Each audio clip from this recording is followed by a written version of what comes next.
Hi guys! Ayan, ito naman yung aking yema cake na ginawa ngayon. So, nag-advance na ako ng gawa. At kailangan na rin ito ni customer before ng 31. So, kanina ko lang siya nakausap. Kaya ang ginawa ko, ni-rush ko na rin to. At, ayan, nakagawa ako ng 11. 11 kasi yan guys, dahil yung isa is na-reject nung in-unmold ko siya sa llanera ay dumikit. So, nagkabungi-bungi na yung aking chiffon. So, ito 11. Ang order dito ni customer is 9. So, may dalawang sobra. Ayan. Bali yung isa dyan, extra, pwede ko siyang ibenta. Yung isa naman, pang freebie ko talaga to.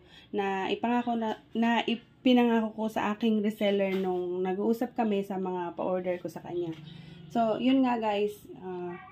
Yung aking mixer ay hindi kinaya yung napakaraming photo cake nung nakaraan. So, bumigay na talaga. Nagamit ko pa naman dito, pero hindi na ganun ka ganda ang pagkabit ng egg whites ko. So, yun ang mahirap pag hand mixer talaga. Tapos, hindi siya ganun ka ganda ang quality. Pero at least nagamit ko naman siya ng months. Ayan. So, ito lalagyan ko na lang to guys ng cheese.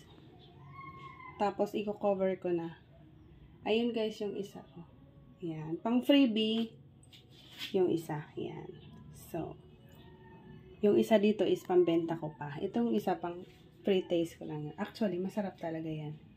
Yan. Bestseller, yema cake. Nabihira lang pa-order. Yan, pang mga special occasion lang. At plan ko na rin gumawa nito ng malaki para makapag-start na rin tayo ng business ng bento cakes. Ayan. Bye guys!